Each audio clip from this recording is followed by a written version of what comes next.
Charlie Chaplin's parents were performers in London. When he was just 5 years old, his mother's voice failed while she was on stage in front of a rowdy audience. The stage manager, or possibly his father or one of his mother's romantic partners, then put young Charlie on stage as a replacement. Charlie sang a song, and the audience liked it so much that they threw coins at him. He made them laugh by saying he'd pick up the money before continuing.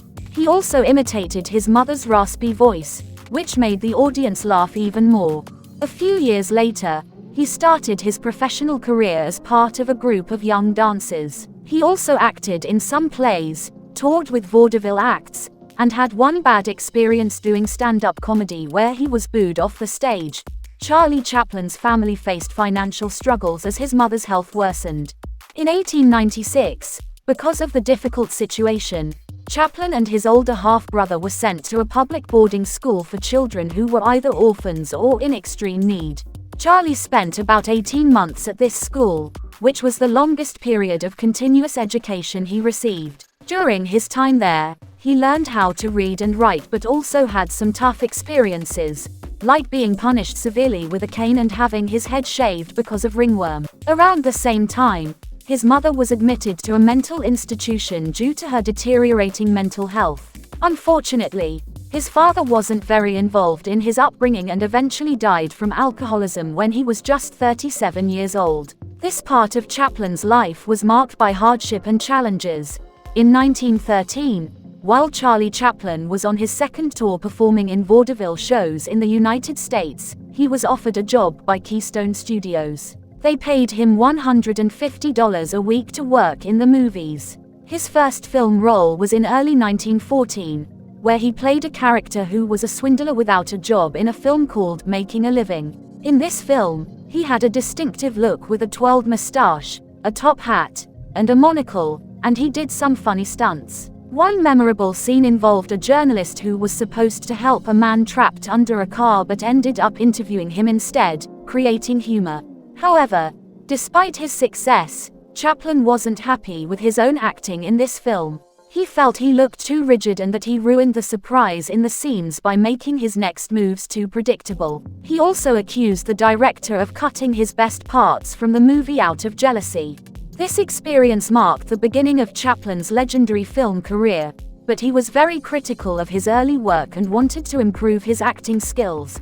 Before Charlie Chaplin made his second movie, he had an interesting idea. He put on some funny clothes, baggy pants, a tight coat, big shoes, a small bowler hat, and carried a bamboo cane.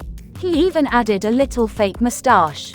Then, while his co-actors were busy playing a card game called Pinochle, he walked around and acted funny. The person in charge of Keystone Studios saw him and couldn't stop laughing. He told Chaplin to do the same thing in his next movie, wearing that funny outfit. His character, known as the Little Tramp, quickly became very popular. Lots of people copied him, and there were even products and advertisements based on this character. It became so popular that newspapers called it Chaplinitis.